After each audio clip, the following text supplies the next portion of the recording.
45 생일, 나는 모두가 준비한 서프라이즈가 기다리는 루프톱바에 홀로 도착했다. 기대는 곧 텅 빈 테이블과 아내의 영상으로 바뀌었다. 베네치아에서 그녀는 내 부모와 내 사촌과 함께 와인을 들고 환하게 웃었다. 강주는 상처받지 않아. 늘 그랬잖아. 모두의 조롱 섞인 건배 소리가 끝났을 때 나는 깨달았다. 지난 10년간 내가 그들의 별표, 지갑 별표이었을 뿐, 내 존재는 그들의 농담거리였다는 것을. 침묵 속에서 나는 그들이 기대한 대로 붕괴했다. 아무도 오지 않았다. 그날 아침, 나는 몇 년 만에 느껴보는 감정을 안고 눈을 떴다. 그것은 바로 희망이었다. 정확히는 설렘이라기보다는 그 비슷한 종류의 따뜻한 기대감이었다. 최강준, 이제 곧 45이 되는 나는 보통 생일 같은 건 신경 쓰지 않는다. 지난 몇 년간 생일은 일 때문에 쌓인 메일 속에 파묻히거나 대충 구워진 케이크 앞에서 억지로 웃는 날의 연속이었지만 올해는 달랐다. 아내 별표 강서연, 서연은 몇 주 전부터 이 특별한 날에 대해 속삭여왔다. 우리 결혼기념일도 깜빡했던 그 여자, 서연, 별표가 최근 들어 이상하리만큼 다정해졌다. 지난 주말에는 내게 새 고급 정장 재킷까지 사주면서 당신의 별표 큰 날, 별표를 위한 거야 라고 말했다. 무슨 뜻이냐고 물었을 때 그녀는 그저 싱긋 웃으며 기대해봐 라고 했을 뿐이다. 부모님도 한패였다. 어머니 별표 김영미, 영미, 별표는 이번 주에만 2번이나 전화를 걸어왔다. 평소에 어머니는 이유 없이 전화를 거는 분이 아니다. 금요일 저녁에 절대 약속 잡지 마라. 내 그 극적인 목소리로 나에게 경고하셨다. 우리가 아주 특별한 계획을 세웠단다. 아버지 별표 최진호, 진호, 별표는 특유의 냉소적인 태도를 버리고 하루 전날 전화하셔서 진지하게 말씀하셨다. 내일 점심은 먹지 마라. 믿어라. 최진호의 입에서 나를 믿어라라는 말이 나오는 것 자체가 이미 엄청난 의심을 불러일으킬 만했다. 그래서 나는 일정을 비우고 달력을 깨끗이 정리했으며 심지어 오랜 친구 별표 이태호, 태호, 별표의 저녁 식사 초대도 거절했다. 나 45번째 생일이야. 우리 가족들이 이번엔 드디어 뭔가 하려는 것 같아 라고 말하자 이태호는 나를 놀렸다. 세상에 기적이 일어나기도 하는구나. 응. 오후 4시쯤 서연에게서 문자가 왔다. 멋지게 차려입어. 분명 좋아할 거야. 나는 마치 학창시절로 돌아간 듯 휴대폰을 보며 미소 지었다. 내가 늘 좋아했던 루프톱바를 예약했으리라 짐작했다. 더 시그니엘바, 같은 곳, 아늑하면서도 세련된 분위기에 도시 야경이 내려다보여 내 모든 문제보다 내가 더 커진 듯한 기분을 느끼게 해주는 곳, 몇 시간 동안 세상이 천천히 돌아가는 것 같은 그런 곳 말이다. 나는 서둘러 도착했다. 직원 명단에 내 이름이 있었다. 최강준 고객님, 프라이빗 부스, 코너뷰, 바틀 서비스, 누군가 정말 작정하고 준비한 모양이었다. 호스티스는 나를 아름답게 세팅된 테이블로 안내했다. 촛불, 차갑게 식힌 샴페인, 이름표까지. 나는 손님들이 늦는 것이겠거니 생각했다. 휴대폰에는 부재중 전화가 없었다. 서연에게 문자를 보냈다. 나 여기 도착했어. 정말 멋지다. 답장이 없어 나는 자리에 앉아 기다렸다. 30분이 지났다. 나는 메뉴판을 펼쳤다. 초조해 보이고 싶지 않았지만 서버는 무언가 잘못되고 있음을 감지한 듯했다. 기다리시는 동안 먼저 주문하시겠습니까? 그가 정중하게 물었다. 아니요, 괜찮습니다. 몇 분 더 기다려야 해서요. 나는 말했다. 1시간. 몸이 차가워지기 시작했다. 날씨 때문이 아니라 내 안에 무언가 때문이었다. 가슴속으로 스며드는 오한. 보고 싶지 않은 그림이 사실로 드러나기 시작할 때 느껴지는 그런 종류의 냉기였다. 나는 서연에게 전화를 걸어봤다. 바로 음성 사서함으로 넘어갔다. 어머니에게 걸었다. 받지 않는다. 아버지도 마찬가지. 그때 휴대폰이 울렸다. 서연에게서 온 새 메시지. 영상이었다. 나는 그들이 늦는 것에 대한 재미있는 서곡이거나 아니면 풍선과 함께 지금쯤 들어오고 있다는 신호일지도 모른다고 생각하며 재생 버튼을 눌렀다. 하지만 아니었다. 영상은 햇살이 베네치아 운하에 반사되는 장면으로 시작됐다. 곤돌라가 떠다니고 웃음소리가 들렸다. 그리고 서연이 등장했다. 와인잔을 손에 든 채 눈부시게 빛나고 아무 근심 없어 보였다. 그 뒤에는 어머니 김영미가 잔을 들어 올리고 있었다. 아버지 최진호는 이상하게도 쾌활한 표정으로 내 사촌 별표 강준수, 준수, 별표와 와인잔을 부딪혔다. 서연이 카메라를 똑바로 보며 미소 지었다. 별표 강준, 별표에게 그녀가 말했다. 아마 우리가 어디에 있는지 궁금해하겠지. 서프라이즈. 모두가 폭소를 터뜨렸다.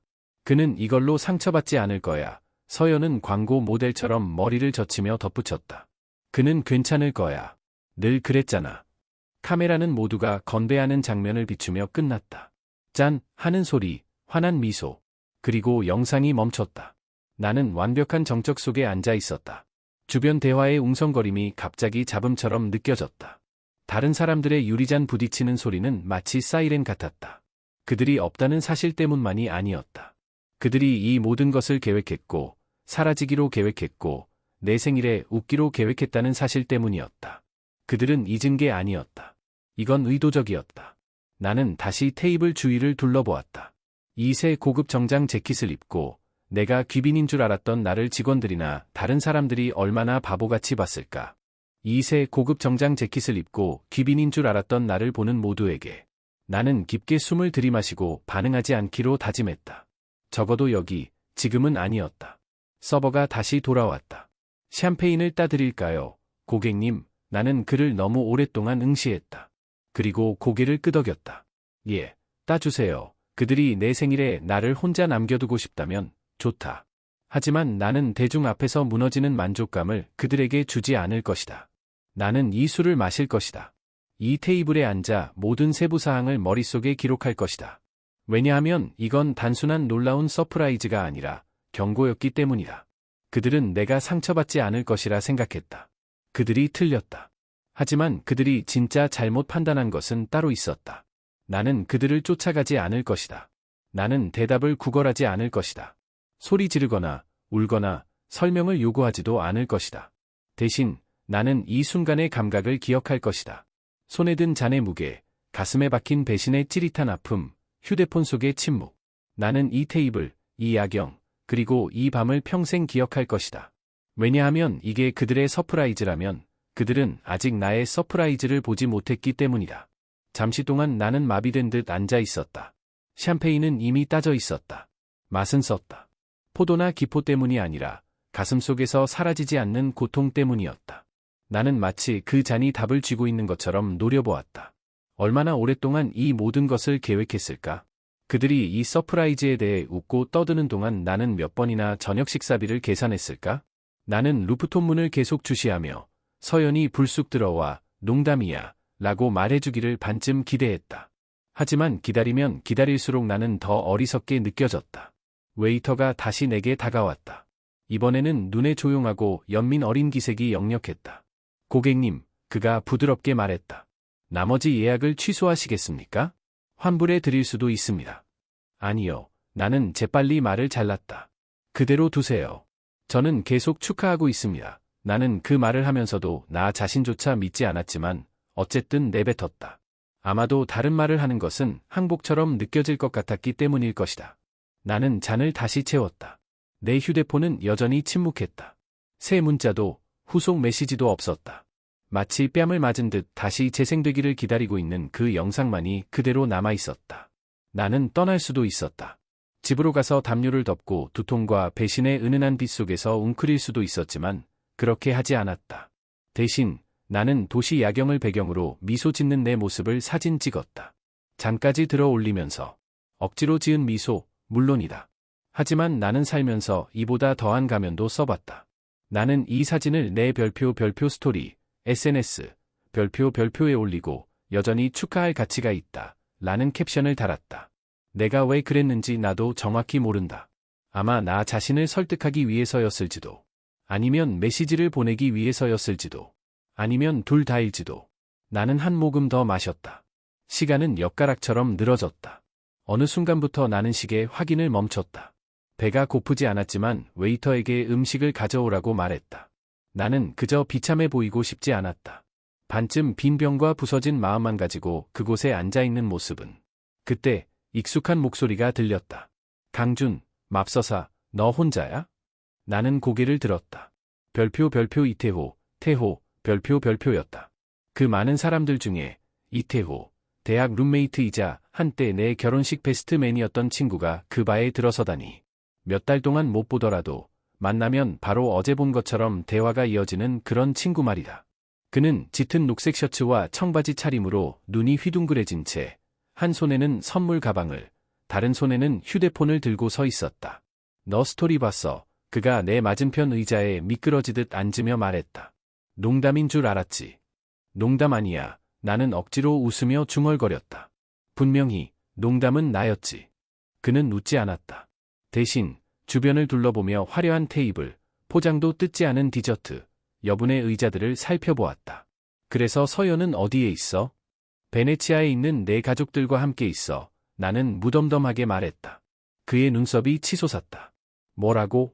나는 그에게 내 휴대폰을 건넸다. 그는 침묵 속에서 영상을 보았고 그의 입은 천천히 일그러져 굳은 선을 만들었다. 영상이 끝나자 그는 휴대폰을 내려놓고 말했다. 이 사람들 제정신이 아니네. 나는 고개를 끄덕였지만 무슨 말을 해야 할지 몰라 침묵했다. 그가 갑자기 벌떡 일어섰다. 너 이 생일을 이런 식으로 보내게 두지 않을 거야. 내 눈앞에서는 안 돼. 이 빌딩에 아는 사람들 몇 명 있어. 15분만 줘. 나는 말리고 싶었다. 동정 어린 파티는 원하지 않는다고 말하고 싶었지만 사실은 혼자 있고 싶지 않았다. 그래서 나는 그저 고개를 끄덕였다. 15분은 40분이 되었다. 그리고 순식간에 내가 조용히 수치스러움에 잠겨있던 테이블은 완전히 다른 무언가가 되었다. 이태호는 직장 동료 3명, 여성 2명과 남성 1명과 함께 돌아왔다. 그들은 시끄럽고 재미있었으며 많은 것을 묻지 않았다. 그들은 샴페인을 한 병 더 주문했다. 근처 스피커에서 나오는 음악에 맞춰 춤을 추기도 했다. 여성 중 1명인 지수는 나와 함께 셀카를 찍자고 우겼다. 당신 턱선 정말 멋지네요. 그녀가 말했다. 나는 그날 밤 처음으로 웃었다. 더 많은 사람들이 합류했다. 이태호는 자신의 별표 피드, SNS, 별표에 진짜 100일을 위한 급작스러운 생일 파티라는 글을 올리고 나를 태그했다. 곧 직장 동료 몇 명이 더 들렀다. 어떻게 된 일인지 모르겠지만 테이블은 가득 찼다. 사람들은 에피타이저를 주문했고 누군가는 케이크를 주문했다. 모르는 사람이 내게 시가를 건네며 이거 필요해 보이네요 라고 말했다. 그리고 이상하게도 정말 필요했다. 나는 긴장을 풀기 시작했다. 음악은 더 따뜻하게 느껴졌고 음식은 다시 맛을 되찾았다. 나는 대학 시절 이야기를 했다. 누군가 나를 향해 건배를 제의했다. 버림받았지만 그것을 별표, 바이브, 분위기, 별표로 바꿔버린 생일의 전설에게 나는 이름조차 모르는 사람들과 잔을 부딪혔다.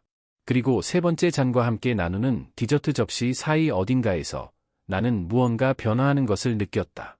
슬픔이 사라지지는 않았지만 더 이상 벽이 아니었다. 그것은 질식하지 않고 설 수 있는 방이 되었다. 나는 몇 시간 동안 휴대폰을 확인하지 않았다.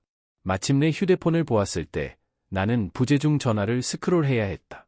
처음에는 서연에게서 1~2통, 다음에는 10통, 15통, 그리고 어머니, 준수, 심지어 아버지에게서 온 전화까지 폭주했다.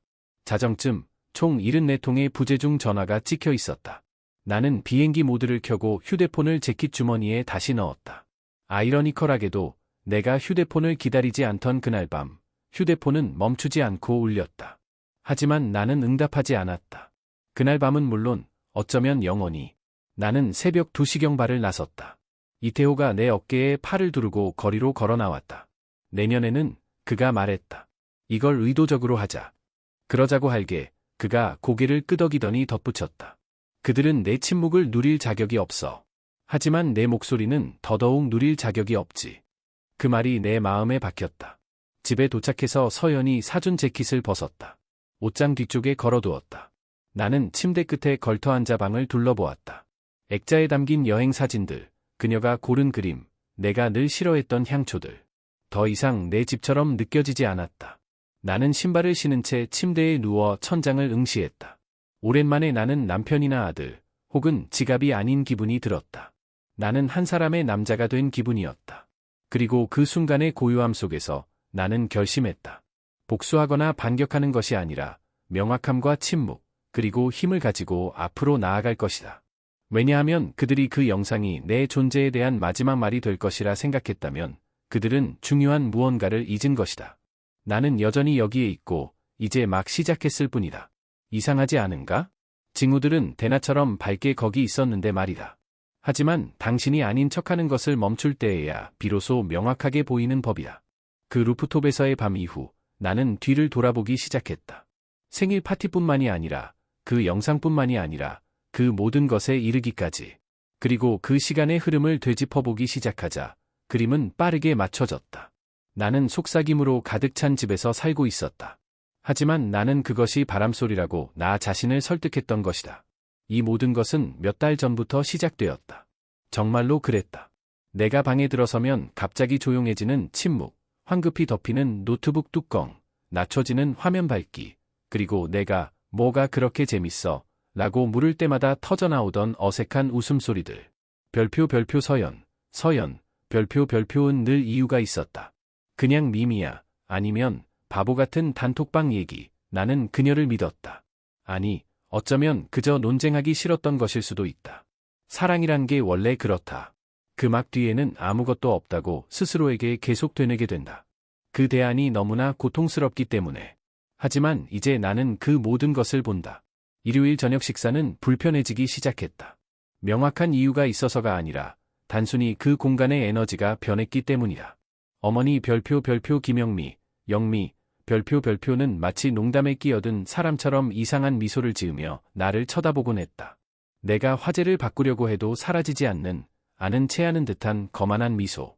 그녀는 넌 곧 우리에게 고마워할 거야. 또는 날 믿어라. 올해는 너를 깜짝 놀라게 할 거야. 같은 말을 했다. 나는 그들이 생일 계획에 들떠서 달콤한 무언가를 준비하는 거라고 생각했다. 그들이 칼을 갈아 리본으로 포장하고 있었다는 걸 그때는 몰랐다. 심지어 내 사촌 별표 강준수, 준수, 별표도 평소 자신 외에는 아무에게도 관심 없던 녀석인데 무언가를 아는 듯 행동하기 시작했다.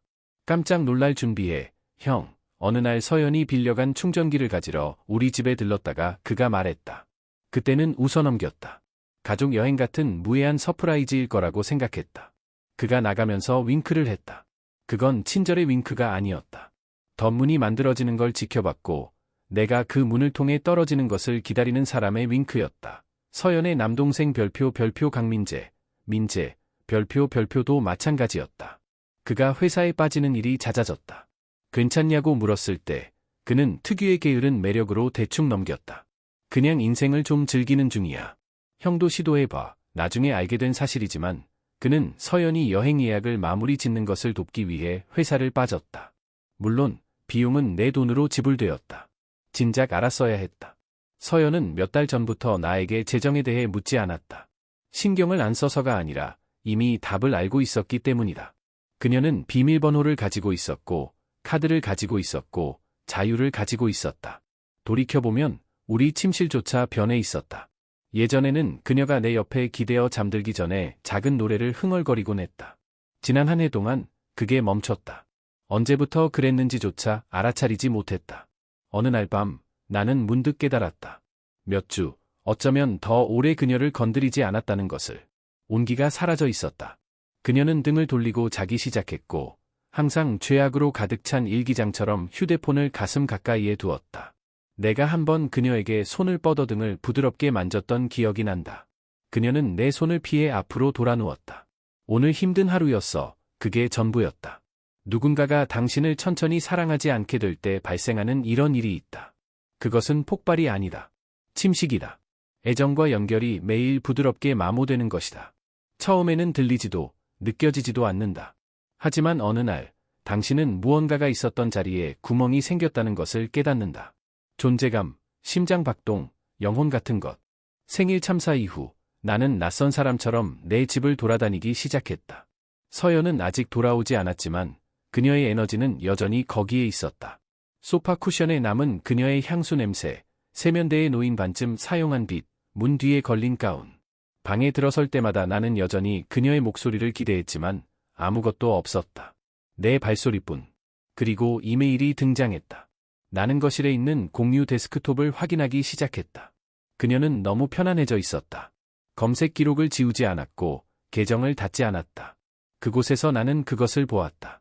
여행 일정표, 내 생일 3주 전에 예약된 항공편들, 피렌체의 호텔 예약, 작전명, 서프라이즈 유령, 아퍼레이션 서프라이즈 고스트, 같은 제목의 그룹 채팅 이메일들, 여권 스캔 사진들. 물론 내 것은 아니었다. 그녀, 내 부모님, 준수, 그리고 민재의 것들. 온 그룹, 그들 모두가 알고 있었고, 계획했고, 동의했으며, 그들 중 단 한 명도 내게 제대로 된 메시지조차 보낼 생각을 하지 않았다. 그저 그 바보 같은 영상만. 나는 그 책상에 앉아 화면을 응시하던 기억이 난다. 심장이 밖으로 뛰쳐나가려고 발버둥 치는 것처럼 요동쳤다. 내 손은 마우스 위에서 오랫동안 맴돌았다. 분노를 삼키려 할 때 나타나는 신경성 틱처럼 엄지손가락이 테이블 모서리를 계속 톡톡 두드렸다. 나는 울지 않았다. 울고 싶지 않아서가 아니라 내게 남은 것이 아무것도 없었기 때문이다. 눈물 대신 이 메말은 고통스러운 공허함만이. 서연이 어머니에게 보낸 이메일 스레드도 있었다. 서연, 엄마, 그이가 화낼 것 같아요? 영미, 강준이는 화 안 내. 조용해졌다가 그냥 넘어가 버리지. 날 믿어. 바로 이것이었다. 이 메시지가 무언가를 끊어지게 만들었다. 내가 그들에게 어떤 존재가 되었는지 깨달은 순간이었다. 남편도 아들도 아닌 그저 몸뚱이, 돈의 원천, 배경 캐릭터. 조용하고 안전하며 예측 가능하고 비웃기 쉽고 이용하기 쉬운 존재. 그들은 내가 소리 지르지 않았기 때문에 내가 약하다고 생각했다. 물건을 던지거나 문을 쾅 닫지 않았기 때문에. 내가 평화를 유지하고 침착하며 청구서를 지불하고 캐묻지 않았기 때문에. 그들은 내 품위를 나약함으로, 침착함을 수동성으로 오해했다. 하지만 그들이 깨닫지 못한 것은 침묵, 진짜 침묵은 세상에서 가장 날카로운 무기가 될 수 있다는 것이다. 특히 모든 것을 보지만 너무 늦을 때까지 아무 말도 하지 않는 남자의 침묵이라면 더욱 그렇다. 그날 밤 나는 침실에서 자지 않았다. 거실 소파에서 잤다. 쫓겨나서가 아니라 그 방에서 더 이상 숨을 쉴 수 없었기 때문이다. 그녀의 유령이 사방에 있었다. 더 이상 나를 포함하지 않는 웃음소리, 이불 아래서 속삭이던 비밀들, 벽을 통해 속삭이던 거짓말들. 나는 천장을 노려보며 선풍기 날개의 그림자를 따라 시선을 움직였다. 빙글빙글. 공기는 너무 고요했고 마치 집 전체가 숨을 참고 있는 것 같았다. 나는 가방을 싸서 떠나버릴까, 그들처럼 사라져 버릴까 생각했다. 하지만 이내 생각했다. 아니, 그들이 돌아왔을 때 내가 여전히 여기에 있다는 것을 알게 하자. 그들이 똑같은 유령을 기대하며 이 집으로 걸어 들어오게 하고 그들이 결코 보지 못했던 남자를 발견하게 하자. 그 이메일들을 발견한 다음 날, 나는 부엌 식탁에 앉아 모바일 뱅킹 앱을 열었다. 마치 범죄 현장을 검토하듯 몇 달간의 거래 내역을 스크롤했다. 그리고 아마도 그게 맞았을 것이다.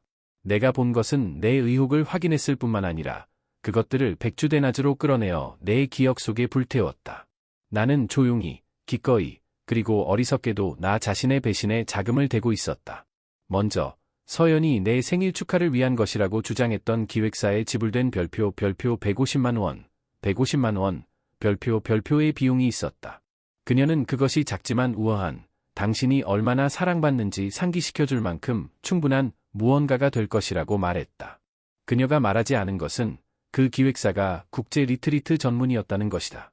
그 웹사이트에 따르면 같은 기획사가 피렌체와 베네치아 여행 패키지도 예약했다. 나는 그 비용을 노려보며 웃었다. 부엌에 울려 퍼지는 쓰라리고 조용한 소리였다. 그리고 항공편들이 있었다. 내 생일 몇 주 전에 가족 여행 계정으로 예약된 같은 날짜의 로마와 피렌체행 항공권 2세트. 그 계정은 늘 내 이름으로 되어 있었다. 항상. 아버지가 일찍 은퇴하신 후 내가 재정 관리를 시작했을 때부터였다. 부모님은 조직화하는 데 어려움을 겪으셨고 나는 내가 돕고 있다고 생각했다. 내가 그들의 공과금을 내거나 항공권을 예약하거나 준수의 대학 빚을 갚아줄 때마다 그들은 감사해했다. 강준아, 너 없으면 우리가 어떻게 살았을까? 같은 말을 하면서. 이제 나는 진실을 알았다. 그들은 나 없이도 잘 살 수 있었다. 그들은 단지 나의 도움 없이는 나를 착취할 수 없었을 뿐이다. 지난 10일 동안 별표 250만 원, 250만 원, 별표 2 지출되었다. 항공편, 호텔, 토스카나에서의 와인 시음. 그 모든 것이 숨겨지거나 감춰지지 않고 마치 뺨을 때리는 것처럼 백주대낮에 명백하게 거기에 있었다. 서연은 결코 허락을 구하지 않았다. 어머니는 단 한마디도 하지 않았다. 준수는 물론 내게 감사해하지 않았다. 문자조차 보내지 않았다. 왜 그랬겠는가? 나는 그저 지갑, 기계, 모두의 문제를 해결해주는 구석의 조용한 남자였을 뿐이다. 그날 밤, 나는 침실로 걸어들어가 서연의 화장대를 노려보았다. 그 위에는 내가 결혼기념일에 사준 목걸이가 놓여 있었다. 가게에서 그녀가 열광했던 섬세한 금 조각이었지만 그 이후로 단 한 번도 착용하지 않았다. 나는 그것을 집어 손가락으로 돌리며 잠시 그것을 그녀에게 건네주며 자, 이건 내가 나에게서 얻을 수 있는 마지막 물건이야 라고 말하는 상상을 했다. 하지만 그러지 않았다. 아직은 아니었다. 대신 나는 그녀의 서랍을 열고 그녀가 우리의 공동 금융 파일을 보관했던 작은 파란색 폴더를 꺼냈다. 영수증, 명세서, 휘갈겨 쓴 메모들을 훑어보았다. 3개월 전의 기록도 있었다. 2인 스파 패키지. 서연은 알리나라는 친구와 같다고 말했다. 하지만 이제 나는 더 잘 알고 있었다. 알리나는 없었다. 한 번도 없었다. 신비한 기획사나 비밀 파티도 없었던 것처럼. 그것은 단순히 지출 문제가 아니었다. 그것은 그들 모두가 내가 알아차리지 못할 것이라고 예상했던 방식이었다. 마치 내가 너무 둔하고, 너무 산만하고, 너무 용서하는 사람인 것처럼. 서연은 내가 회계사의 영혼을 가졌다고 농담하곤 했다. 체계적이고, 신중하며, 초연하다고. 그녀가 몰랐던 것은 회계사는 잊지 않는다는 것이다. 그들은 모든 냄새, 모든 항목, 그리고 호의로 위장된 모든 배신을 기억한다. 나는 거실에 앉았다. 냉장고의 웅웅거리는 소리만이 유일한 소리였다. 나는 수년 동안 내가 지불했던 모든 것들을 생각했다.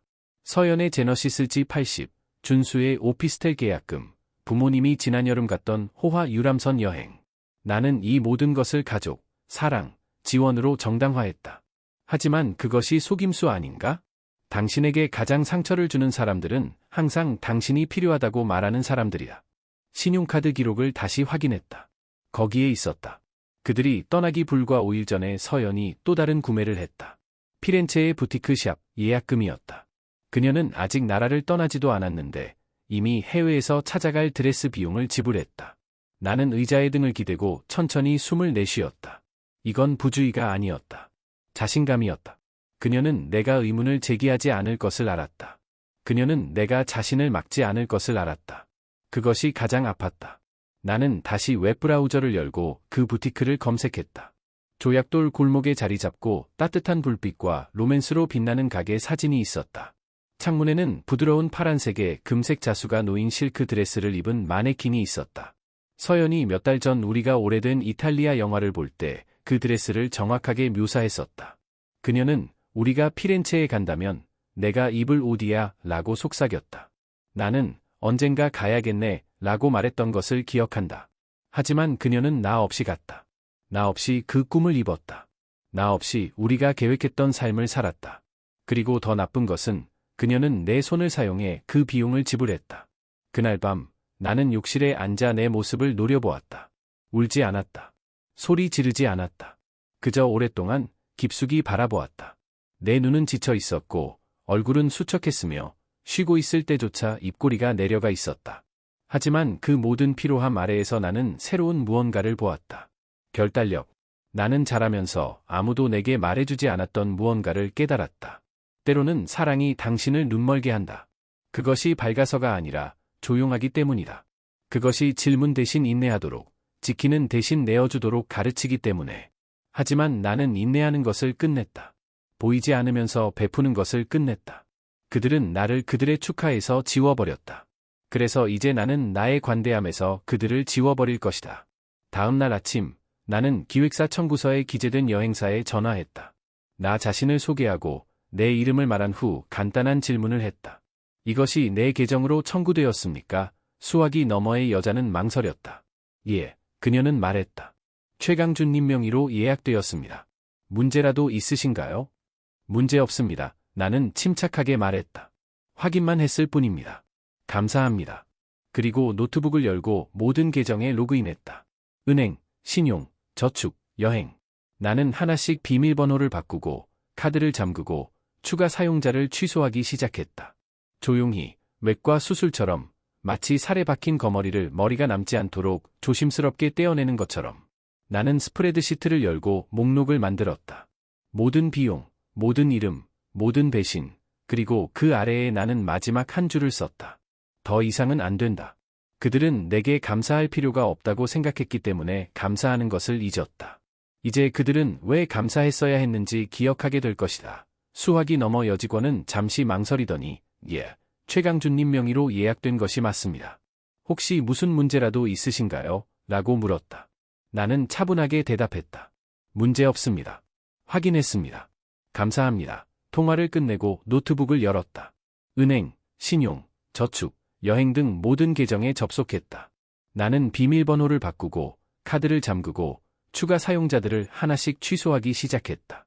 조용히 외과 수술을 하듯 정밀하게 마치 거머리에 머리가 남아있지 않도록 조심스럽게 살에서 떼어내는 것처럼 나는 스프레드시트를 여러 목록을 만들었다.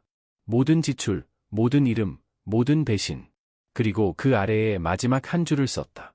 더 이상은 없다. 그들은 내게 감사해야 할 필요가 없다고 생각했기 때문에 감사를 잊었다. 이제 그들은 왜 감사했어야 했는지 기억하게 될 것이다. 모든 계정을 잠그고 비밀번호를 변경한 후에도 나는 한마디도 하지 않았다. 서연에게도, 부모님께도, 심지어 준수에게도. 침묵은 나의 방패가 되었다. 그리고 이상하게도 그때서야 비로소 내가 통제권을 쥐고 있다는 느낌이 들었다. 그룹에서 조용한 사람일 때 사람들은 당신이 약하다고 생각한다. 그들은 고요함을 굴복으로 착각한다. 하지만 그들이 잊은 것은 침묵은 듣는다는 사실이다. 그리고 나는 오랫동안 들어왔다. 그날 아침 나는 블랙커피 한 잔을 내리고 창가에 서서 건물들 사이로 스며드는 빛을 바라보았다. 집은 고요했다. 서연은 아직 돌아오지 않았지만 그들이 한국에 돌아왔다는 것은 알고 있었다. 내 수신함은 터져 있었다. 부재중 전화, 음성 메시지, 문자, 심지어 우리 얘기 좀 해야 해 또는 오해를 풀자는 제목의 이메일들까지. 나는 그중 어느 것도 열어보지 않았다. 그럴 필요가 없었다. 그들이 무슨 말을 하든 나는 이미 그들의 웃음소리에서 진실을 들었으니까. 나는 대신 간단한 사진 하나를 올렸다. 내가 발코니에서 깨끗한 검은색 셔츠를 입고 위스키 잔을 들고 뒤편으로 도시 야경이 보이는 사진이었다. 캡션은 여전히 축하 중, 진짜 배기들에게 감사. 나는 아무도 태그하지 않았다. 아무것도 설명하지 않았다. 하지만 10분도 안 되어 전화가 2배로 늘었다. 서연, 어머니, 준수, 심지어 몇 년 동안 나에게 먼저 전화한 적 없는 아버지 진호까지. 갑자기 모두가 통화하고 싶어 했다. 그들은 모두 걱정했다. 내가 상처받아서가 아니라 그들이 예상한 대로 내가 반응하지 않아서였다. 그들은 내가 발작을 일으키거나 붕괴하거나 다시 포함시켜 달라는 드라마틱한 애원을 할 거라고 예상하고 있었다. 하지만 나는 그 대신 침묵을 주었다. 그리고 침묵은 당신이 통제하고 있다고 생각했던 사람에게서 나올 때 무서운 것이 된다는 것을 알게 되었다. 서연은 그날 아침 음성 메시지를 4개 남겼다. 여보, 나한테 전화 좀 해줄래? 이거 다 너무 과장되고 있어. 그냥 농담이었잖아. 재미있는 서프라이즈 같은 거. 당신이 이렇게 심각하게 받아들일 줄 몰랐어. 그리고 나중에는 강준아, 제발. 모두가 지금 속상해해. 엄마는 당신이 너무 드라마틱하다고 하셔. 그냥 전화해. 마지막으로 당신 사람들을 겁주고 있어. 준수가 당신이 아무에게도 답장 안 한다고 하잖아. 이건 당신답지 않아. 무슨 짓을 하고 있는 거야? 나는 그 메시지를 들은 후 오랫동안 휴대폰을 노려보았다. 내가 무슨 짓을 하고 있냐고 생각하고 지켜보고 있다. 당신들이 원했던 고요함을 주는 것이다. 그것이 당신들이 더 이상 통제권을 쥐고 있지 않다는 것을 의미한다는 것을 깨닫기 전까지는. 어머니 영미는 문자를 보냈다. 우린 그저 변화를 주려고 했을 뿐이야. 내가 최근 너무 단절되어 있었잖아. 대담한 행동이 널 깨울 거라고 생각했어. 나는 그 문자를 5번 읽었다. 나를 깨운다고? 내 생일에 나를 지워버리고 조롱하고 나의 부재에 웃는 것이 나를 깨울 것이라고 생각했다고? 나는 그녀의 메시지를 읽지 않은 채로 두었다. 준수는 음성 메모를 보냈다. 나는 듣지 않았다. 그 남자는 한때 임대계약 문제로 울면서 내게 왔고 나는 그를 구해줬다. 아무도 연대보증을 서주지 않을 때 나 혼자 연대보증을 섰다. 이제 와서 그가 설명하고 싶다고? 그는 그의 목소리를 혼자 간직해도 된다. 이 모든 것에서 가장 초현실적인 부분은 역할이 얼마나 빨리 뒤바뀌었는지였다. 나는 그들의 인정을 쫓고 믿음직한 사람, 꾸준한 아들, 도움이 되는 남편이 되려고 노력했다. 이제 단 하나의 조용한 게시물과 아무런 응답도 없이 나는 그들 모두를 뒤흔들었다. 나는 그날 집안을 걸어다니며 침묵 속에서 모든 것이 얼마나 다르게 보이는지 깨달았다. 우리가 저녁 식사를 함께 했던 식탁은 갑자기 너무 윤이 나고 너무 연출된 것처럼 보였다. 영화를 보며 끌어안았던 소파는 차갑고 너무 깔끔하게 정리되어 있었다. 복도 사진들, 웃는 휴가 사진, 포즈를 취한 인물 사진들은 허구처럼 느껴졌다. 페인트 아래의 곰팡이를 마침내 보게 되었을 때 사랑이 얼마나 빨리 썩을 수 있는지 놀라웠다. 나는 책상에 앉아 모든 것을 정리하기 시작했다. 법률 문서, 계좌 기록, 비밀번호, 복사본을 만들어 별도의 폴더에 넣고 잠가 두었다. 나는 단순히 집을 정리하는 것이 아니었다. 명확성을 위한, 변화를 위한 공간을 마련하는 것이었다. 그날 저녁, 나는 이태호에게서 문자를 받았다. 강준아, 내 게시물 봤어. 내가 자랑스럽다. 뭐 필요한 거 있으면 알려줘. 그것이 전부였다. 단순하고 깔끔하고 진실했다. 나는 엄지손가락 이모티콘으로 답장했고 설명할 필요성을 느끼지 못했다. 어떤 친구들은 배경 설명이 필요 없다는 것을 그는 알았다. 그들은 그저 침묵의 온도를 이해할 뿐이다. 오후 8시 30분경 서연이 다시 전화했다. 나는 받지 않았다. 그녀는 또 다른 음성 메시지를 남겼다. 강준아, 나 방금 착륙했어. 집으로 가는 중이야. 제발 이걸 추하게 만들지 마. 그 말에 나는 크게 웃었다. 내가 추하게 만들고 있다고. 나는 위스키를 한 잔 더 따르고 서재에 앉았다. 불을 끄고 있었다. 거짓말들이 먼지처럼 쌓이기 시작하기 전에, 사랑이 의무로 변하기 전에, 신뢰가 빚이 되기 전에, 집의 맥박이 어떠했는지 듣기 위해 고요함 속에 앉아있고 싶었다. 귀에서는 내 심장 박동 소리가 들렸다. 그리고 오랜만에 심장이 뛰지 않고 차분했다. 그날 밤, 나는 구조를 조정할 모든 금융계좌를 계략적으로 설명하는 문서를 작성했다. 서연의 이름은 삭제될 것이다. 그녀나 그녀의 가족 이름이 들어간 모든 자동 결제는 중단될 것이다. 신용카드는 해지되고, 공동예금 계좌는 폐쇄된다. 투자계좌 접근은 거부된다. 이것은 복수에 관한 것이 아니었다. 존중에 관한 것이었다. 나는 그들을 벌주는 것이 아니었다. 나는 내가 너무 오랫동안 곰개둔 실수를 바로잡는 것뿐이었다. 자정까지 나는 내가 통제하는 모든 것과 내가 끊어낼 모든 것의 목록을 만들었다. 나는 그 목록에 리셋, 리세트이라고 라벨을 붙였다. 그리고 그 단어는 강력하게 느껴졌다. 그들은 침묵이 굴복이라고 생각했다. 하지만 그들은 침묵이 진정 무엇인지 잊었다. 준비, 오랫동안 과소평가되는 것의 문제점은 결국 사람들이 당신의 진정한 능력을 잊어버린다는 것이다. 그들은 당신을 배경소음처럼 취급하기 시작한다. 그들의 이야기 속 소품처럼. 고개를 끄덕이고 돈을 내고 조용히 있는 남자처럼. 하지만 그들은 가장 위험한 사람들은 늘 조용한 사람들이라는 것을 잊는다. 그리고 나는 너무 오랫동안 조용했다. 서연이 결코 깨닫지 못했던 것, 그들 중 누구도 실제로 몰랐던 것은 내가 몇 년 전에 단순한 남편이기를 멈췄다는 것이다. 나는 그저 음식물 처리기를 고치거나 준수의 긴급 대출금을 갚아주는 남자가 아니었다.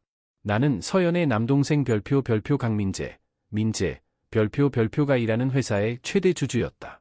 그가 가족 저녁 식사 때 끊임없이 자랑하던 바로 그 회사. 우리 정말 큰 거 만들고 있어요. 그가 말하곤 했다. 회사가 빠르게 성장하고 있어. 그래, 맞았다. 그리고 그 이유가 나였다. 3년 전, 나는 조용히 투자했고, 개인 회사를 통해 주식을 사서 보유하며 성장을 지켜보았다. 그러다가 작년에 공동 창업자 중 한 명이 떠났을 때, 나는 다시 조용히 개입하여 더 큰 지분을 확보했다. 지난 1월까지 나는 조용히 상임이사로 선출되었다. 민재는 그 점을 전혀 연결하지 못했다. 그는 내가 그저 상사가 좋아하는 온순한 투자자라고 생각했다. 그는 자신의 보너스 승인, 휴가 서류, 승진에 서명하는 사람이 나라는 것을 결코 몰랐다. 그래서 내 내부 인사과 HR, 경고를 받았을 때 내 표정을 상상해보라. 강민재, 무단 결근, 사전 승인 없이 연속 7일, 나는 보고서를 클릭했다. 아니나 다를까, 그는 인사과의 짧은 병가를 냈다고 말했지만 그의 공개 계정에 올린 사진들은 달랐다. 피렌체에서 칵테일을 마시고 보트 위에서 상의를 탈의한 셀카. 샵사인 인생은 즐거워와 샵사인 가족여행 최고 같은 해시태그들. 대담함이라니. 그는 숨기려고조차 하지 않았다. 아마 아무도 눈치채지 못할 거라고 생각했겠지. 나는 즉시 신고할 수도 있었다. 징계위원회에 바로 보낼 수도 있었지만 그러지 않았다. 아직은 아니었다. 나는 보고서를 저장하고 인쇄하여 폴더에 넣었다. 그 폴더에는 이미 서연의 최근 지출 기록, 공동계좌 동결 기록, 그리고 그 생일 밤 이후 내가 발견한 모든 것들의 목록이 쌓여 있었다. 나는 공격할 준비가 되지 않았다. 그들이 단지 조금 더 안전하다고 느끼도록 하고 싶었다. 다음 날 회사에 가서 아무도 내 것일 거라고 생각하지 않았던 유리벽으로 된 사무실, 임원층 구석에 앉았다. 모두에게 정중하게 인사했고 민재의 이름은 단 한 번도 언급하지 않았다. 그가 모든 것이 잘 돌아가고 있다고 믿게 두자. 온 세상이 내가 그저 생일에 잊힌 피곤한 남편이라고 계속 생각하게 두자. 그들 모두가 에스프레소를 마시며 그들 아래에서 아무것도 무너지고 있지 않은 척하게 두자. 나는 단순히 내 돈을 회수하는 것이 아니었다. 나는 내 존재감을 되찾고 있었다. 보다시피 나는 재산 그 이상을 구축했다. 나는 영향력, 연락처, 권력을 구축했다. 서연이 저녁 식사 시간에 이야기하지 않았기 때문에 내가 가지고 있다고 생각조차 하지 못했던 종류의 것들이었다. 그녀가 명품 가방을 자랑하고 인스타그램 스토리를 꾸미는 동안 나는 조용한 파트너십과 지분을 구축했다. 그녀가 친구들과 내가 얼마나 지루한지 웃고 떠드는 동안 나는 그녀의 화려한 라이프 스타일을 능가하는 결정권자들과 마주 앉아 있었다. 그들 중 한 명인 레이먼드는 나와 함께 이사회에 있었다. 나이 든 남자였지만 날카로웠다. 그는 엘리베이터에서 나를 옆으로 끌어당기더니 물었다. 자네 처가 식구들이 해외에서 좀 별표 스플래시 별표를 하고 있다고 들었는데 나는 눈썹을 치켜 올렸다. 뭐랄까, 어떤 사람들은 누가 자기 수표에 서명하는지 잊어버리는 것 같아서 말이야. 그는 내 어깨를 두드리며 대답했다. 나는 대답하지 않았다. 그럴 필요가 없었다.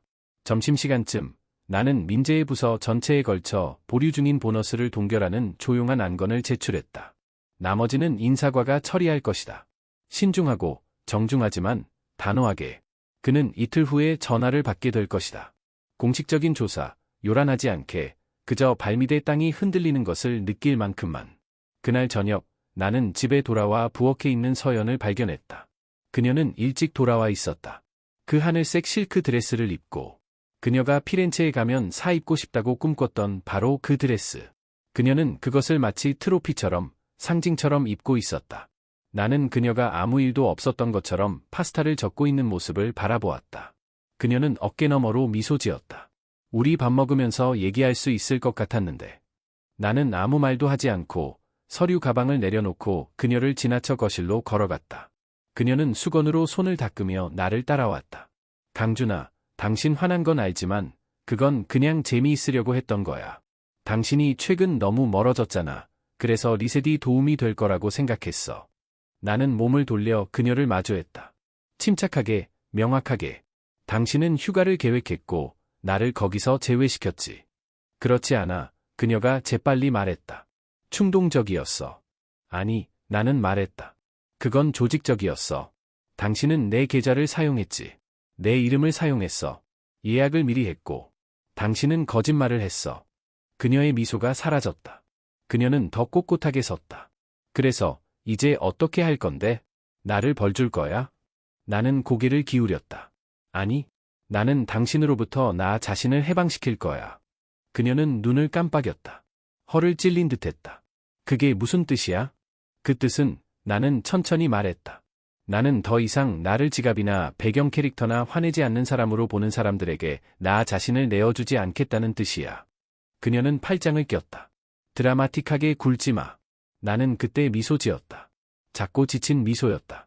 당신은 내 생일을 훔치고 그것을 서프라이즈라고 부른 후에 나에게 드라마틱하다고 했지. 그녀는 다시 시도했다.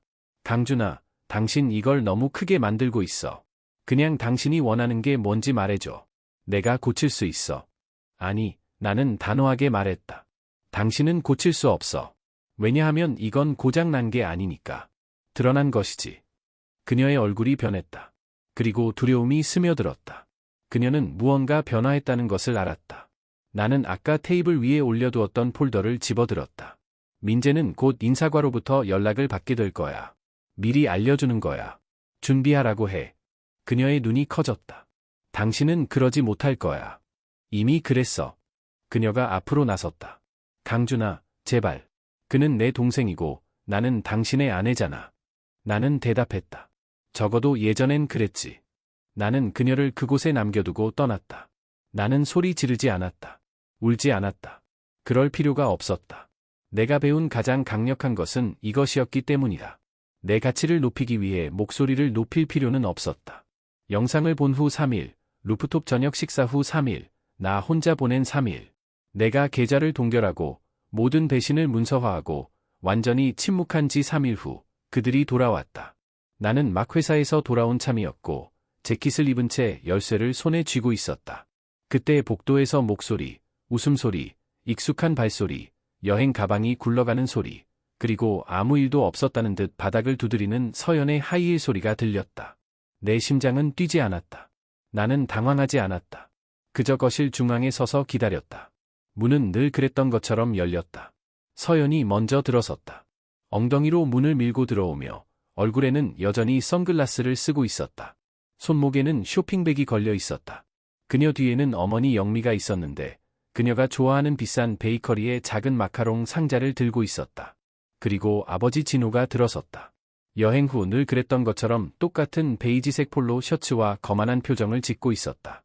준수는 머릿속으로 재생되는 영화의 주인공이라도 되는 듯 평소에 반쯤 비웃는 듯한 미소를 지으며 뒤따라왔다. 그들은 아무 문제 없다는 듯 걸어 들어왔다. 마치 내가 바다 건너에서 나를 비웃는 그들의 영상을 보지 않았던 것처럼. 서연이 먼저 입을 열었다. 강준아, 잘 됐다. 집에 있었네. 그녀는 다가와 내 뺨에 키스하려 했다. 나는 작게 한 걸음 뒤로 물러섰다. 그녀는 눈을 깜빡였지만 아무 말도 하지 않았다. 어머니 영미는 그 베이커리 상자를 마치 화해의 선물인 양 테이블 위에 올려놓았다. 마카롱 사왔단다. 그녀는 마치 디저트가 배신을 고칠 수 있을 것처럼 말했다. 아버지 진호는 껄껄 웃으며 내 어깨를 쳤다. 화내지 마라, 아들아. 그냥 장난스러운 여행이었단다. 나는 그들을 한 명씩 바라보았다. 내 눈은 타오르지 않았다. 손도 떨리지 않았다. 나는 충격을 넘어 감정적이 될 수 없는 지점에 너무 멀리 와 있었다. 명확성이 고양되고 진실이 너무 강하게 닥쳐와 감각을 마비시키고 그 자리를 목적으로 대체하는 고통을 넘어선 그곳에 나는 있었다. 강준아, 서연이 이번에는 목소리를 낮추며 다시 말했다. 우리는 당신을 놀라게 해주고 싶었어. 대본을 뒤집어서 당신이 항상 모든 것을 계획할 필요는 없다는 것을 보여주면 재미있을 거라고 생각했지. 그녀는 마치 내게 선물을 주는 것처럼 미소 지었다. 우리가 영상도 녹화했잖아. 봤지? 그렇지. 나는 고개를 끄덕였다. 봤어. 어머니 영미가 다음으로 말했다. 내가 늘 너무 폐쇄적이라서 대담한 행동이 내게 닿을 거라고 생각했단다. 내가 상처받을 거라고는 생각 못했지. 넌 민감하지 않잖아. 아버지 진호가 끼어들었다. 이걸 너무 확대하지 말자. 주말 여행 한 번이었을 뿐이야. 우린 지금 돌아왔잖아. 안 그래? 나는 움직이지 않았다. 당신들은 내 생일에 나를 혼자 남겨뒀지. 나는 조용히 말했다. 당신들은 거짓말을 했어. 그걸 비웃었고 내 돈을 써서 그 짓을 했지. 준수가 어색하게 몸을 움직였다. 에이, 형, 이상하게 만들지 마. 나는 서연에게로 돌아섰다. 얼마나 오랫동안 계획했지. 그녀는 망설였다. 몇 주, 3개월. 나는 휴대폰을 들어보이며 말했다. 여행 확인서, 이메일, 예약 내역을 다 봤어. 그녀의 얼굴이 굳어졌다. 어머니 영미는 이제 불편해 보였다.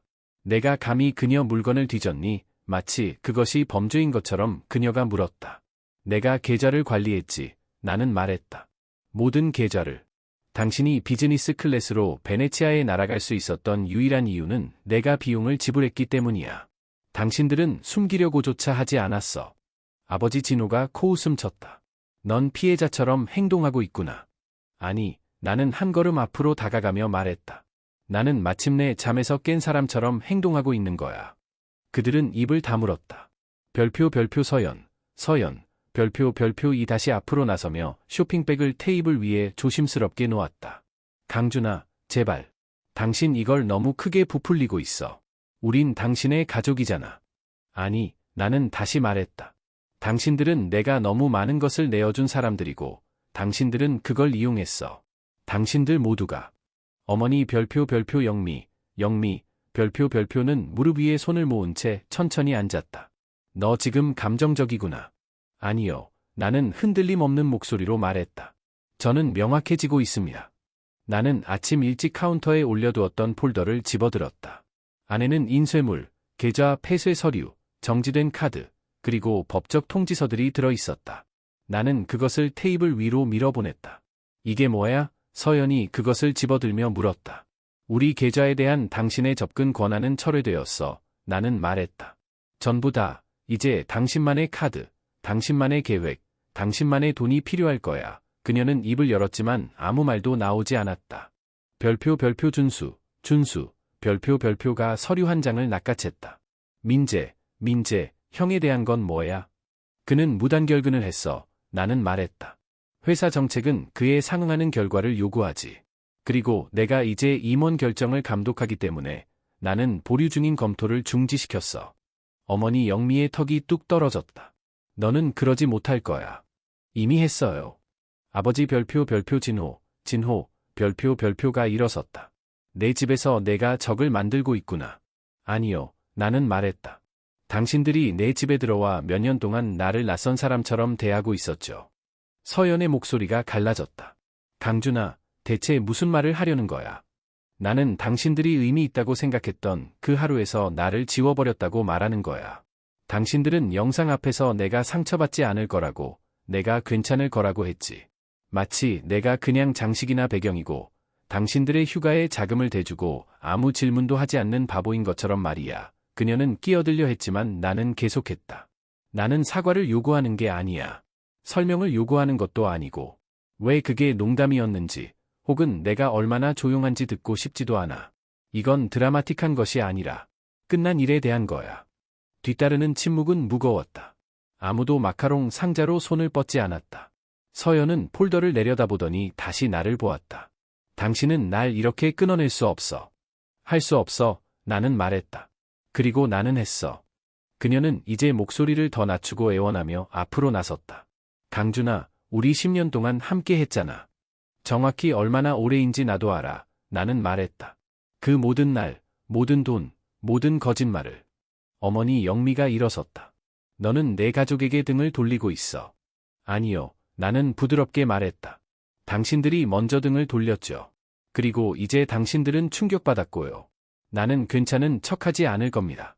나는 옆으로 비켜서서 문을 가리켰다. 당신들 가방 가져가. 베이커리 상자도 가져가. 집으로 가. 서연의 눈에 눈물이 가득 찼다. 여긴 우리 집이야. 그랬지. 이제는 내가 마침내 잠에서 깬 곳일 뿐이야. 그들은 그곳에 1분 더 서 있었다. 그러고는 서연이 천천히 핸드백을 집어들었다. 준수가 여행 가방을 잡았다. 어머니 영미는 아무 말도 하지 않았다. 아버지 진호는 내가 듣고 싶지 않은 무언가를 중얼거렸다. 그리고 한 명씩 그들은 걸어 나갔다. 나는 그들 뒤로 문을 쾅 닫지 않았다. 소리 지르지 않았다. 울지 않았다. 그저 문을 잠갔다.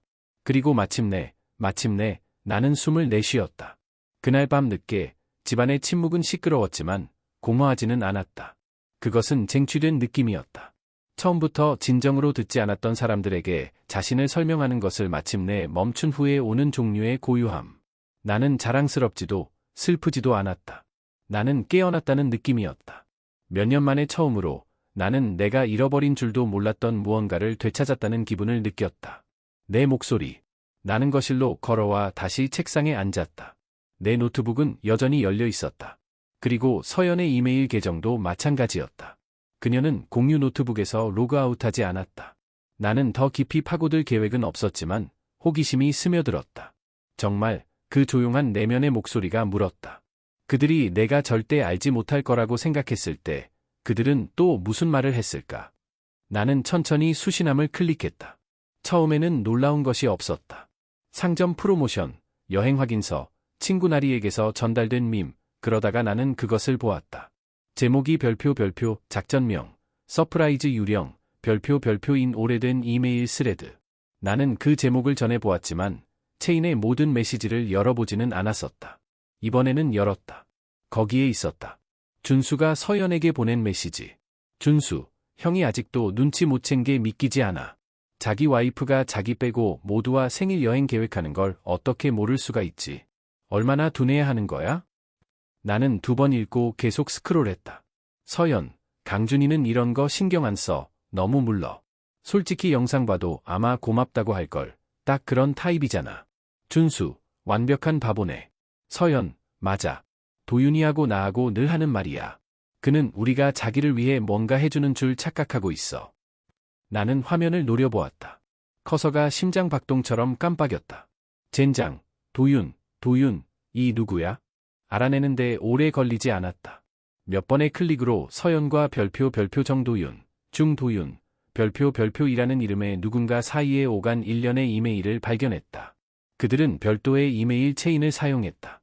대부분은 처음에는 무해했다. 농담, 기사, 영상 링크, 그리고 첨부 파일이 등장했다. 사진들, 스크린샷, 이탈리아에 있는 서연. 내가 알아보지 못하는 발코니에 있는 서연. 와인잔을 들고 내가 본 적 없는 남자에게 몸을 기울이고 있는 서연. 한 장의 사진에는 그들 둘이 호텔 가운을 입고 있었다. 타임스탬프는 내 생일 밤이었다. 나는 눈을 깜빡이지 않았다. 시선을 돌리지도 않았다. 계속 읽었다. 도윤, 그이가 정말 아직도 몰라? 젠장, 대단하다. 서연, 전혀 모르지. 강준이는 불이 집을 다 태운 후에야 알아차릴 타입이야. 도윤, 우린 운이 좋네. 서연, 그이는 운이 없고. 나는 의자에 기대 앉았다. 내 몸의 모든 부분이 고요했다. 이것은 단순한 배신이 아니었다. 불륜만도 아니었다. 그것은 재미, 조롱이었다. 그들은 자신들이 영리하다고 생각했다. 내가 바보라고 생각했다. 스프레드시트와 장보기에 빠져서. 그들은 자신들의 작은 게임에 너무 자신감이 넘쳐서 조각들을 공개된 곳에 그대로 두었다. 나는 다른 탭을 열고 내 별표 변호사 박지아이, 별표에게 메시지를 보냈다. 그녀와 나는 내 회사를 통해 수년 동안 함께 일했다. 신뢰할 수 있고 효율적이었다. 그녀는 눈 하나 깜빡하지 않고 주요 계약과 분쟁을 처리했다. 나는 그녀에게 모든 것을 말하지 않고 간단한 메시지만 보냈다. 개인 및 재정에 대한 완전한 분리 전략을 준비해 주십시오. 주말까지 상담이 필요합니다. 그 후 나는 노트북을 닫았다. 더 읽을 필요가 없었다. 나는 충분히 봤다. 내가 필요하다고 알지도 못했던 모든 확인이 이제 내 삶의 옛 버전을 조용히 태워버리는 불꽃이었다. 하지만 분노는 느껴지지 않았다. 그것이 나를 놀라게 했다. 나는 내가 격분하고 무언가를 부술 것이라고 생각했다. 하지만 대신 나는 완전히 다른 것을 느꼈다. 안도감. 내가 착각한 것이 아니라는 안도감. 우리 집의 긴장이 편집증이 아니었다는 안도감. 내 삶에서 내가 낯선 사람처럼 느껴진 것이 미친 짓이 아니었다는 안도감. 배신의 가장 나쁜 부분은 행위 자체가 아니다. 그것은 가스라이팅이다. 질문하는 것, 알아차리는 것, 신경 쓰는 것에 대해 죄책감을 느끼게 만드는 방식. 그리고 진실을 알게 되면 그 모든 무게가 낡은 갑옷처럼 떨어져 나간다. 다음 날 아침, 나는 일찍 일어나 커피를 내렸다. 크고 부드러운 음악을 틀고 창문을 열어 햇살이 들어오게 했다. 서연은 돌아오지 않았다. 아마 그녀의 어머니 집에 머물거나 심지어 도윤의 집에 있을 거라고 짐작했다. 나는 신경 쓰지 않았다. 나는 공유 위치 추적을 끄고 모든 계좌의 백업 접근 권한을 삭제하고 공동 투자 프로필을 폐쇄하는 서류를 보냈으며 그녀의 번호를 차단했다. 그녀에게 소리 지를 필요도 없었다. 맞설 필요도 없었다. 침묵이 내가 말해야 할 모든 것을 말하고 있었다. 그날 오후 늦게 나는 은행으로 운전해 가서 내 개인 자산 관리사를 만났다.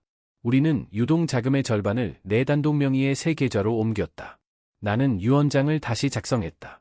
서연이 부분적으로 접근할 수 있었던 구 신탁기금으로부터의 인출 요청에 대한 임시 동결에 서명했다. 심지어 수익자 세부 정보도 업데이트했다. 이제 모든 것은 내가 할머니 이름으로 조용히 설립하고 있던 재단을 통해 흘러가게 되었다. 나는 이태호에게조차 아무에게도 말하지 않았다. 저녁이 될 무렵 나는 다시 발코니에 앉아 있었다. 이번에는 물잔을 들고. 도시는 고요하고 평온하게 빛나고 있었고 몇 주 만에 처음으로 나는 불안하지 않았다. 전화가 울리거나 문이 열리기를 기다리지 않았다. 그저 고요하고 현재에 머물렀다.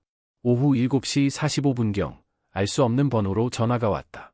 나는 음성 사서함으로 넘어가게 두었다. 1분 후 문자가 도착했다.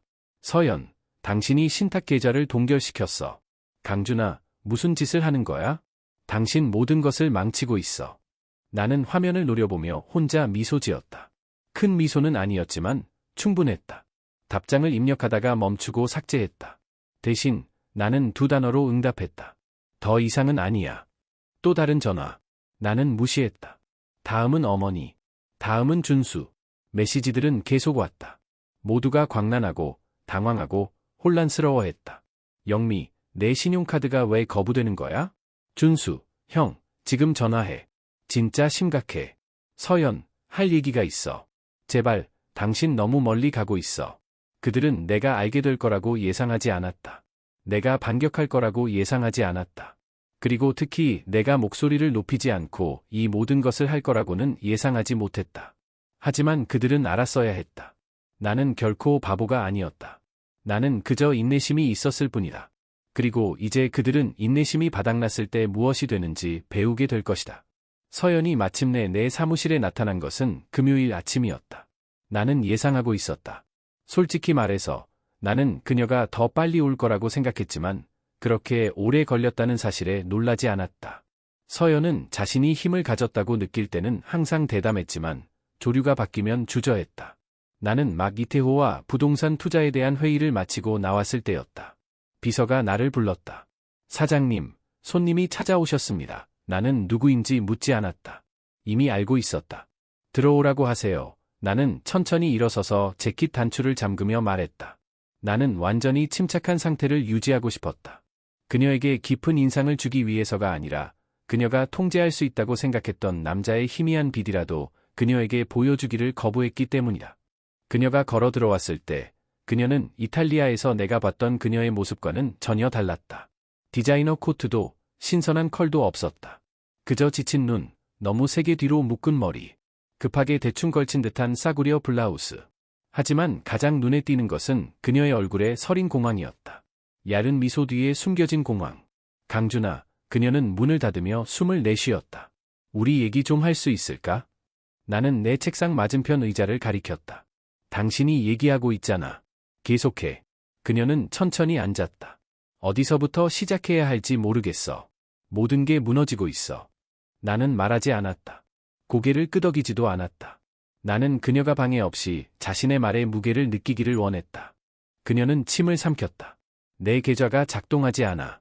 신탁 접근이 차단되었고 준수는 어제 퇴거당했어. 엄마와 아빠의 주택담보대출이 거부되었대. 공동담보가 제거되었다고 하던데. 대체 무슨 일이 벌어지고 있는 거야?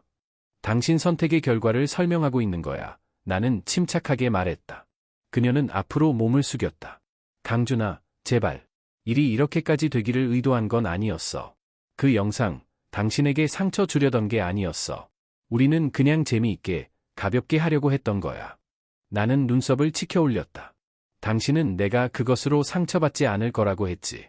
당신은 내가 물러서 아무것도 하지 않을 거고, 심지어 눈치채지도 못할 거라고 했어. 그녀의 얼굴이 일그러졌다. 당신 내 이메일을 읽었어? 나는 공개된 곳에 남겨진 것을 읽었어. 나는 말했다. 당신은 아무것도 숨기지 않았지. 그냥 내가 보지 않을 거라고 추정했을 뿐이야. 그녀는 날카롭게 숨을 내쉬었다. 좋아. 그래. 내가 하지 말아야 할 말들을 했어. 하지만 그게 당신이 우리 삶을 망쳐야 한다는 뜻은 아니잖아. 나는 당신의 삶을 망치지 않았어. 나는 대답했다. 나는 당신이 내 위에서 구축한 삶에 자금 지원하는 것을 멈췄을 뿐이야. 그녀는 뺨을 맞은 듯한 표정을 지었다. 강준아, 우리 결혼했잖아. 그게 당신에게 아무 의미도 없어? 나는 앞으로 몸을 숙였다. 내게는 모든 의미였지. 당신이 내 부모님과 함께 이탈리아로 여행을 가고 카메라 앞에서 나를 비웃고 다른 남자와 부정행위를 저지르고 이 모든 것을 내 돈으로 했을 그날까지는 말이야. 당신은 이제 와서 의미 따위를 논할 자격이 없어. 그녀는 조용해졌다가 목소리가 더 부드러워지며 거의 필사적으로 변했다. 그녀가 말했다. 내가 뭘 할 수 있는지 말해줘. 그냥 말만 해. 내가 고칠게. 뭐든지 할게. 나는 일어서서 주머니에 손을 넣은 채 창문 쪽으로 걸어갔다. 몸을 돌리지 않고 말했다. 가장 아픈 게 뭔지 알아? 당신이 내 생일을 잊어버린 것이 아니야. 당신은 그걸 기억하면서도 나를 투명 인간으로 만들기로 선택했다는 거지. 그건 망각이 아니야. 그건 잔인함이야. 내 뒤에서 그녀가 코를 훌쩍거렸다. 나는 당신이 이렇게까지 신경 쓸 줄 몰랐어. 나는 천천히 돌아섰다. 바로 그게 문제야. 당신은 내가 신경 쓸 거라고 결코 생각하지 않았어. 내가 알아차릴 거라고도 생각하지 않았고, 내가 떠날 거라고도 생각하지 않았지. 당신은 내가 계속 베풀고, 계속 돈을 대고, 계속 용서할 거라고 생각했어. 그녀의 목소리가 갈라졌다. 내가 틀렸어. 모든 것이 틀렸어. 나는 고개를 끄덕였다. 그래, 당신은 틀렸어. 우리 사이에 다시 침묵이 내려앉았다. 끈적거리는 무거운 침묵이었다. 그녀 역시 일어서서 텅 빈 눈빛으로 나를 향해 걸어왔다. 당신을 잃고 싶지 않아. 나는 오랫동안 그녀를 응시한 후에야 대답했다. 당신은 이미 잃었어. 단지 돈줄이 끊길 때까지 깨닫지 못했을 뿐이야. 그녀는 바닥을 내려다보았다. 어깨가 축 처졌다.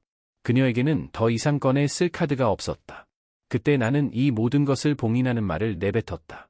나는 내 인생에서 가장 중요한 날을 함께 축하하자고 당신을 초대했지. 그리고 당신은 로마에서 참석 불가를 알렸어. 그 말에 그녀는 무너졌다. 그녀는 의자 뒤로 쓰러지듯 주저앉았고 손으로 입을 가린 채 조용히 흐느꼈다. 요란하게, 연극적으로가 아니라 무언가가 진정으로 끝났음을 마침내 이해했을 때 사람들이 그러하듯이 말이다. 나는 움츠러들지 않았다. 그녀를 위로하지도 않았다. 그저 가만히 서서 한때 내가 사랑했던 여자의 마지막 이미지가 내 앞에서 사라지는 것을 지켜보았다. 문 두드리는 소리가 우리를 방해했다. 내 비서가 살짝 고개를 내밀었다. 최 사장님, 정오 약속 오셨습니다. 나는 고개를 끄덕였다. 서연은 천천히 일어서서 손등으로 눈물을 닦았다. 강준, 그녀가 떨리는 목소리로 속삭였다. 제발, 한 번만 더 기회를 줘. 나는 문을 열고 그녀에게 문 쪽을 향해 손짓했다. 가봐야 할 것 같군. 그녀는 망설이다가 나를 지나 복도로 나섰다. 떠나기 전 그녀는 마지막으로 한 번 나를 돌아보았다. 당신은 예전에 정말 다정했었는데. 나는 여전히 그래, 나는 말했다. 그래서 이걸 더 이상 끌지 않는 거야. 문이 그녀 뒤로 닫혔다. 그날 밤 나는 SNS에 마지막 사진 한 장을 올렸다. 새롭게 런칭할 부동산 프로젝트 앞에 이태호와 내가 서 있는 사진이었다. 유리로 덮인 깔끔하고 현대적인 오피스 빌딩이 자신감을 뿜어냈다. 캡션은 성장은 내게 잘 어울린다 였다. 좋아요가 쏟아졌고 댓글도 마찬가지였다. 하지만 그 어느 것도 중요하지 않았다. 중요한 것은 메시지와 그것이 도달하는 사람이었다. 다음 날 아침 서연의 어머니는 내게 5번이나 전화했다. 나는 받지 않았다.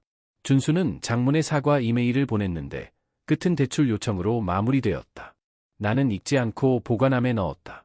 어머니 영미는 문자를 보냈다. 우리가 당신이 이렇게 심각하게 받아들일 줄 몰랐단다. 나는 그것을 삭제했다.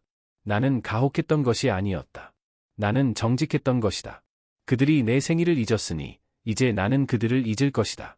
분노도 복수도 아닌 그들이 결코 예상하지 못했던 단 한 가지, 평화로서.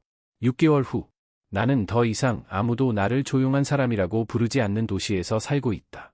아무도 동정을 숨긴 채 거만한 미소로 나를 맞이하지 않는다. 아무도 뒤에서 나를 비웃는 동안 내가 그들의 청구서를 낼 거라고 기대하지 않는다. 나는 낡은 집, 낡은 삶, 그리고 그 모든 것에 묶여있던 것을 더 깨끗하고 나의 것으로 바꾸었다. 나는 이제 평화 속에서 눈을 뜬다. 침묵을 의미하는 것이 아니다. 평화를 의미한다. 시한폭탄이 아니라 안정적인 심장 박동처럼 가슴에 자리 잡는 그런 종류의 평화. 서연이 내 사무실을 떠난 지 2개월 후 나는 그 집에서 나왔다. 잔인한 사람들이 세상에 있다는 것을 아직 배우지 못한 듯 미소 짓는 젊은 부부에게 그 집을 팔았다. 나는 짐을 상자 하나씩 천천히 의도를 가지고 꾸렸다. 나는 서연이 고른 가구, 그녀의 어머니가 좋아했던 그림, 심지어 영미가 한때 저렇게 조용한 사람치고는 세련되었다고 했던 러그까지 남겨두었다. 그 어떤 것도 원하지 않았다. 나는 내 책들, 옷 몇 벌, 그리고 할머니의 오래된 피아노만 가져왔다. 그것으로 충분했다.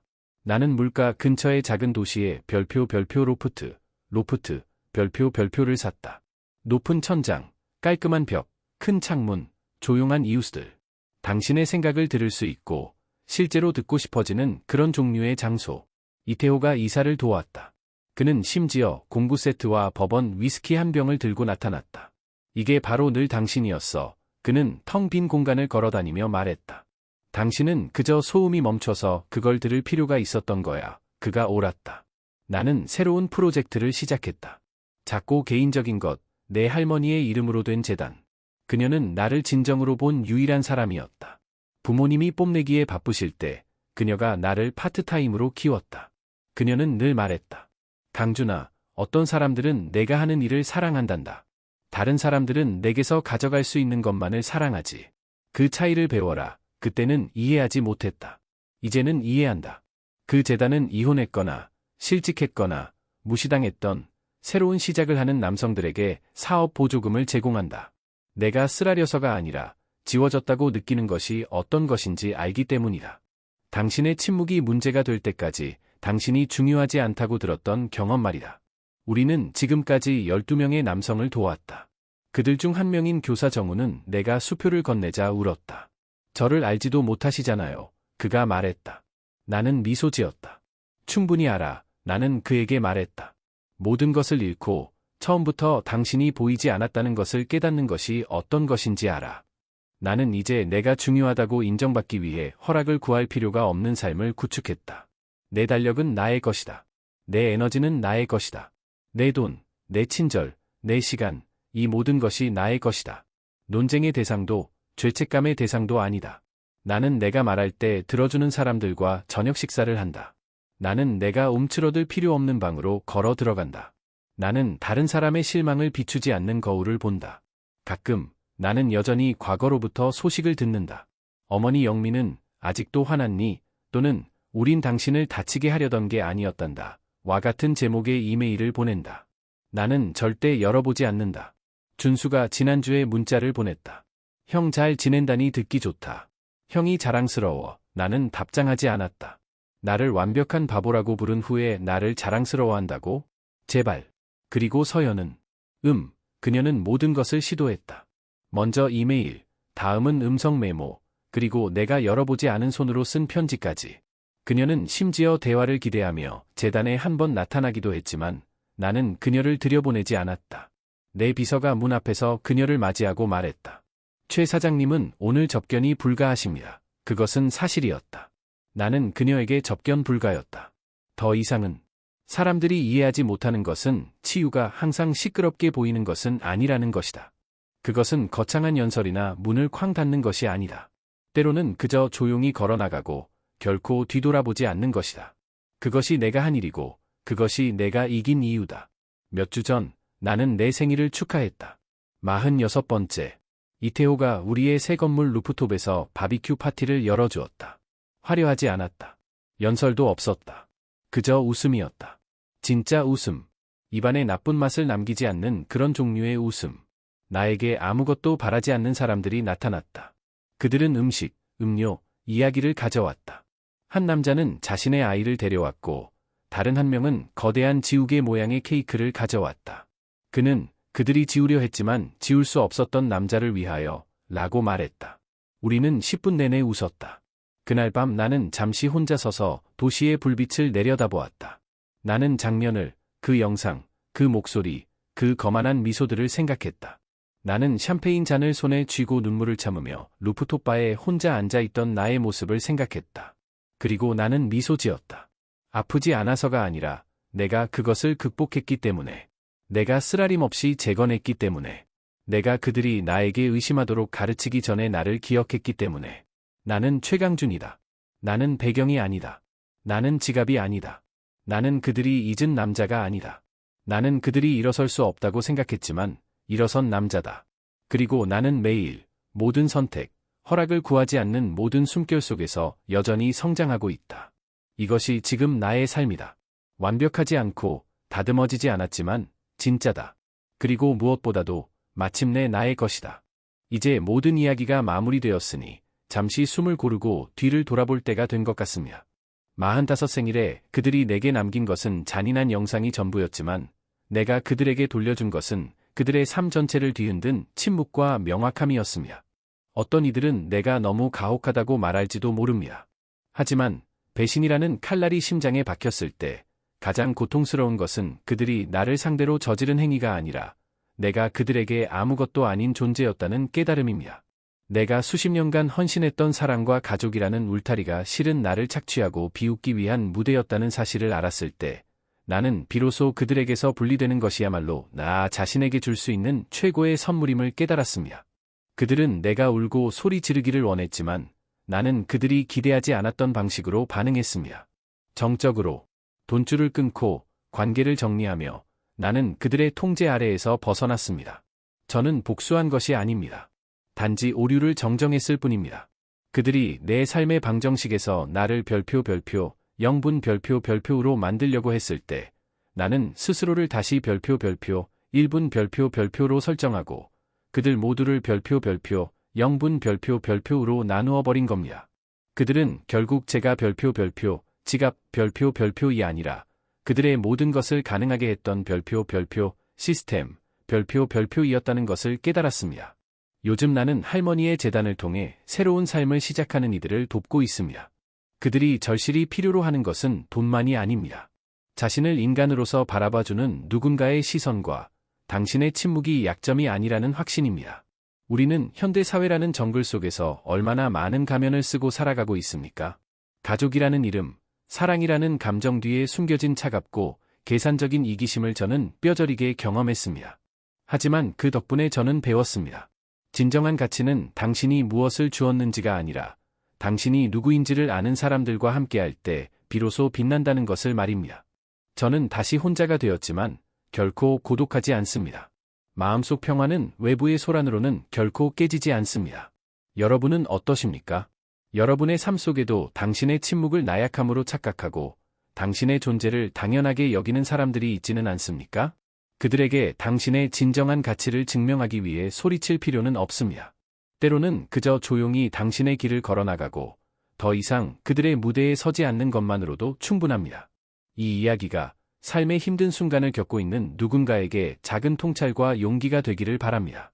최강준의 이야기에 공감하셨다면 이 채널이 앞으로도 더 많은 진실과 통찰을 나눌 수 있도록 구독과 좋아요를 눌러주시면 감사하겠습니다. 여러분의 별표, 좋아요, 별표는 제가 이 조용한 길을 계속 걸어나갈 수 있는 큰 힘이 됩니다. 다음에 또 다른 이야기로 찾아뵙겠습니다. 감사합니다.